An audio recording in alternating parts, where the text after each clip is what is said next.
లుంబిదహర్ mines. ఈ మైన్స్లో అడుగు పెట్టాలంటే అక్కడుండే ఊరి వాళ్ళకి కాళ్ళు వణుకుతాయి, ధైర్యమే సరిపోదు. నోటి నుంచి దీని గురించి మాట్లాడాలన్నా 2 సార్లు ఆలోచిస్తారు. అసలు ఆ చోటు ఉందనే ఇక్కడుండే ఊరోళ్ళందరూ మర్చిపోయారు. వీళ్ళే కాదు, ఆ చుట్టుపక్కల ఉండే ఊరోళ్ళు కూడా మర్చిపోయారు. ఎవరైనా అక్కడికి వెళ్తారంటే వెళ్ళొద్దని హెచ్చరిస్తారు. ఏం జరిగినా ఎంత డబ్బులు ఇచ్చినా ఎవరు ఈ చోటుకైతే రారు. అట్లాంటి భయంకరమైన చోటే ఈ లుంబిదహర్ మైన్. అసలు ఏం జరిగింది, కథ ఏంటి, ఈ వీడియోలో తెలుసు.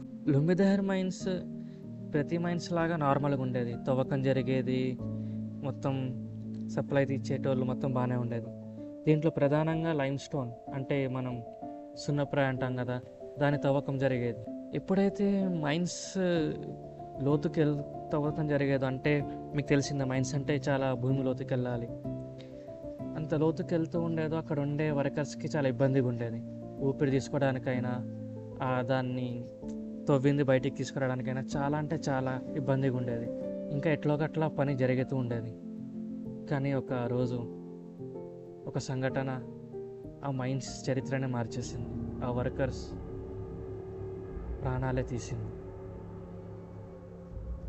రాత్రిపూట పని చేస్తుండగా అనుకోకుండా అక్కడ ఒక తుఫాన్ వచ్చింది. మీకు తెలిసిందే, పర్వతాల్లో తుఫాన్ వస్తే మనం ఎక్కడికి వెళ్ళలేము. అది కూడా వీళ్ళు మైన్స్లో పనిచేసేటోళ్ళకి అర్థం కాలేదు. తుఫాన్ చాలాసేపు వచ్చింది, ఇంకా భయంకరంగా ఉండటం వల్ల ఆ మైన్స్ కూలిపోయాయి. ఆ మైన్స్లో ఉండే వ్యక్తులు, నిజం చెప్పాలంటే ఆ మైన్స్లో ఉండే వర్కర్స్ అందరూ చనిపోయారు. అప్పటి నుంచి ఎప్పుడైనా మైన్స్కి వెళ్ళి ఎవరైనా పని చేద్దామనుకొని వెళ్ళేటోళ్ళందరికీ అరుపులు వినపడాయి, కాపాడండి కాపాడండి. అది కూడా ఒకటి కాదు, 2 కాదు, చాలా వందల మంది అరుస్తున్నట్టు, కాపాడండి ఎవరైనా ఉన్నారా ఇట్లా. కానీ చూస్తే ఎవరు ఉండేటోళ్ళు కాదు. ఇట్లా జరుగుతూ ఉండగా అక్కడ వర్కర్స్ అందరికీ రక్తపు వాంతులు అయ్యాయి, దగ్గుతున్న రక్తం వచ్చేది. ఇంకా ఏం అర్థం కాక ఈ సంఘటనలు ఎక్కువ అవ్వటం వల్ల మైన్స్ని మూసేశారు. ఆ మైన్స్కి తాళం పడ్డాయి. ఆ మైన్స్ ఇప్పుడు ప్రశాంతంగా ఉన్నాయి కానీ ఖాళీగా అయితే లేవు. అక్కడ చనిపోయిన వర్కర్స్ ఆత్మలు ఇప్పటికీ అక్కడ తిరుగుతాయని చాలామంది నమ్ముతారు. అందుకోసమే అక్కడ చుట్టుపక్కల ఊరు వాళ్ళు ఎవ్వరు ఆ మైన్స్కి వెళ్ళి చూడరు, అసలు వెళ్ళరు, దాని గురించి మాట్లాడరు. ఎందుకంటే మాట్లాడితే అక్కడ ఉండే ఆత్మలు లేదా అక్కడ ఉండే కొన్ని శక్తులు వీళ్ళని ఏం చేస్తాయని భయంతో ఇప్పటికీ నివసిస్తున్నారు. ఇది మొత్తం నేను క్రియేట్ చేసి సొంతంగా చెప్పిందైతే కాదు. అక్కడ ఉండే వర్కర్స్ ఈ మాటలు అన్నారు, అక్కడ పనిచేసిన వాళ్ళే ఈ మాటలు అన్నారు. ఎవరైతే ఇప్పటికీ ఆ మైన్స్ దగ్గరలో ఉంటున్నారో వాళ్ళే ఈ మాటలు అన్నారు. దీనికి ఆధారం రాహుల్ ఒక వ్లాగర్. ఇంకా మీకు తెలిసింది, వ్లాగర్ అంటే ప్రతి చోటికి వెళ్ళి వీడియోస్ తీస్తూ ఉంటాడు, అందరికి చూపిస్తూ ఉంటాడు, యూట్యూబ్లో అప్లోడ్ చేస్తారు, ఇన్స్టాగ్రామ్లో అప్లోడ్ చేస్తారు. రాహుల్ కూడా అట్లాంటి వ్లాగరే. తనకు ఈ మొత్తం ఏం తెలియదు, అంటే ఇట్లా దయ్యాలు భూతాలు అసలు నమ్మేటోడు కాదు. ఒక జెన్జీ అబ్బాయి ఎలా ఉంటాడో అట్లా ఉండేటోడు, మొత్తం మోడ్రన్. తను ఇంకా ముసూరి తిరగడానికి వెళ్ళి ఈ మైన్స్ గురించి తెలుసుకున్నాడు. ఒకసారి అరే వీడియో తీసి పెడితే మంచిగా ఉంటుంది కదా, చాలామందికి తెలిసిద్దని తిని కూడా వెళ్దామని డిసైడ్ అయ్యాడు. తన గైడ్ని అడిగారు, లుంబిదహర్ మైన్స్కి వెళ్దాం రండి అని.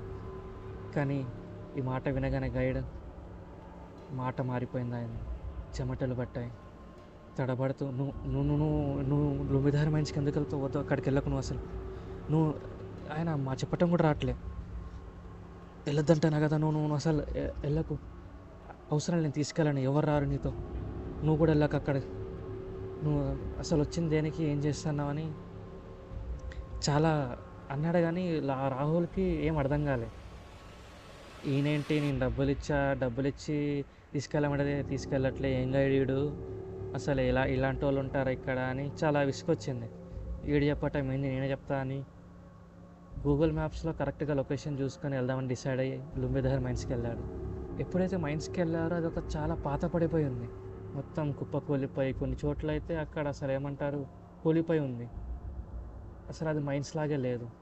అక్కడ ఆఫీస్ కానివ్వండి, క్యాంటీన్ కానివ్వండి, గేటు కూడా ఒక 2 గేట్లు ఉంటాయి కదా, ఒకటి పడిపోయి ఉంది. ఇంకా రాహుల్ కూడా లోపలికి వెళ్ళి తన కెమెరా ఆన్ చేసుకొని హలో గాయ్స్ ఇట్లా మొత్తం చూపిస్తున్నాను. తనకు తెలియదు ముందు నా ఆపద ఎంత భయంకరమైందో అని. ఇంకా తను కూడా మైన్స్ ఆఫీస్ మొత్తం చూసి, క్యాంటీన్ చూసి, ఆ వర్కర్స్ ఉండే చోటుకి వెళ్ళాలనుకున్నాడు. తను లోపలికి వెళ్ళగానే అక్కడ అన్ని బెడ్స్, చాలా బెడ్స్ ఉన్నాయి, మంచాలు, అవి మొత్తం దుమ్ముతో కప్పిపోయి అట్లున్నాయి. లోపలికి వెళ్ళే కొద్దీ చీకటి పెరిగింది. తన ఫ్లాష్ చిన్న చిన్నగా ఫ్లిక్కర్ అవటం స్టార్ట్ అయింది. ఏందబ్బా అని చూసి ఆ ఫ్లాష్ ఆగిపోయింది. ఎందుకైనా తన ఫోన్ బ్యాటరీ అయిపోయింది, స్విచ్ ఆఫ్ అయిపోయింది. తను ఇంకా ఏముందిలే అని వెళ్ళిపోదామని బయటికి వెళ్ళాలని మొత్తం తిరిగి రివర్స్ వస్తాడు. తనకున్న ఒక్కటే ఒక ఆసరా లైట్, ఇది తన కెమెరాలో ఉన్న చిన్న లైట్. అట్లా ఒకట్లా చూసుకుంటూ బయటికి వస్తాడు. తను బయటికి వస్తుంటే తనకు ఎవరియో నడుస్తున్నట్టు శబ్దం వినపడింది. ఆ కాళ్ళు నడుచుకుంటూ రాహుల్ వైపు రావటం మీద తిని విన్నాడు. రాహుల్కి సడన్గా ఏం చేయాలో అర్థం కాలేదు. టైం అయ్యే కొద్దీ ఎవరు నడుచుకుంటూ రాహుల్ దగ్గరకు వస్తున్నట్టు వినపడింది. రాహుల్కి చాలా భయం వేసింది. ఎవరికైనా అంతే భయం వేస్తుంది, మీరు ఊహించండి. తెలియని చోట్ల చాలా చీకటిగా ఉంది, ఏముందో తెలియదు. మీకెళ్ళి ఎవరు నడుచుకుంటూ వస్తున్నారు. అప్పుడే రాహుల్ ఎవరైనా ఉన్నారా, హలో అని అరిచాడు. నిశ్శబ్దంగా ఉంది మొత్తం చీకటి, అంధకారం. సడన్గా అప్పుడే రాహుల్ చెవిలో ఎవరో నేనున్నాను అని వినపడ్డది. రాహుల్ ఏం ఆలోచించలేదు, అది వినగానే ఉరకటం స్టార్ట్ చేసిండు. ఉరుకుతుంటే రాహుల్కి ఇంకో శబ్దం వినపడ్డది, ఎవరు తగ్గుతున్నట్టు. ముసలాయన తగ్గితే ఎట్లుంటుంది అట్లా. రాహుల్ ఏమనుకున్నాడంటే అరే ఎవరు ఉన్నారు ఇక్కడ, తగ్గుతున్నారు, ఏమైందా ఆయనకని. ఆ దగ్గర నుంచి వస్తుంది. ఆ చోటుకి వెళ్ళి చూసేసరికి మురికి వర్కర్స్ యూనిఫామ్లో అక్కడ కూర్చొని ఉన్నారు. మీరెవరు అని రాహుల్ అడిగాడు. అక్క, ఆ వ్యక్తి నువ్వు చాలా లేటుగా వచ్చావు, ఇదే లాస్ట్ షిఫ్ట్ అని అన్నాడు. ఏమంటున్నారు మీరు, ఇది లాస్ట్ షిఫ్ట్ ఏంటి, ఈ మైండ్స్ మూతపడిపోయినాయి కదా అంటే అప్పుడే ఆ వ్యక్తి తన తలని వెనక్కి తిప్పాడు. ఆ వ్యక్తి ఫేస్ చూడగానే రాహుల్ గట్టిగా అడిచాడు. ఎందుకంటే ఆ వ్యక్తి ఫేస్ చాలా భయంకరంగా ఉంది, మొత్తం రక్తంతో నిండిపోయింది. రాహుల్కి ఏం అర్థం కాలేదు, ఉరకటం స్టార్ట్ చేశాడు. ఉరుకుతుంటే రాహుల్తో పాటే ఎవడో ఉరుకుతున్నట్టు శబ్దాలు వచ్చాయి, తన వెంట ఎవడ పడుతున్నట్టు. ఇంకా ఏం తేలా చెలికి బయటికి వస్తుంటే ఆ డోర్ దగ్గర ఏదో క్లియర్గా లేదు కానీ బ్లర్గా ఎవరో వ్యక్తి నించున్నట్టు నల్ల షాడో కనపడింది. రాహుల్కి ఏం చేయాలో అర్థం కాలేదు. సడన్గా రాహుల్ వెనక్కి తిరిగేసరికి ఆ వ్యక్తి తన ముందుకున్నాడు. రాహుల్ అక్కడే స్పృహ కోల్పోయాడు. నెక్స్ట్ డే రాహుల్ హాస్పిటల్లో లేచాడు. ఆ గైడ్ రాహుల్ ముందున్నాడు. నేను వెళ్ళొద్దన్నా కదా, నా మాట వినకుండా వెళ్ళావు, ఇట్లయిందంటాడు. నేను ఇక్కడున్నానేంటి, నేను ఎట్లొచ్చానంటే రాత్రి అయ్యేసరికి నువ్వు రాకపోతే నేనే పోలీస్ కంప్లైంట్ ఇచ్చా. పోలీసులు ఎంత రానన్నా నేనే బతిమలాడి వెళ్ళి నీవు అక్కడ గేట్ దగ్గర పడిపోయి ఉన్నావు, మేము ఎట్లా ఒకటి తీసుకొచ్చామన్నాను. నేను గేట్ దగ్గర పడిపోవటం ఏంటి, నేను ఉన్నది లోపల వర్కర్స్ దగ్గర ఏదో అంటాను. రాహుల్ అనడానికి పోతాను కానీ అనలేకపోతాను, ఎందుకంటే రాహుల్ ఉన్న రూమ్లోనే ఆ వర్కర్ రాహుల్ ముందే నించొని నవ్వుతున్నాడు. ఈ కథ రాహుల్ రెడిట్లో అప్లోడ్ చేసిండు. నేను కూడా ఆ కథ రెడిట్లో చదివే మీకు చెప్తున్నాను. ఈ కథ నచ్చుంటే లైక్ చేయండి గైస్, షేర్ చేయండి.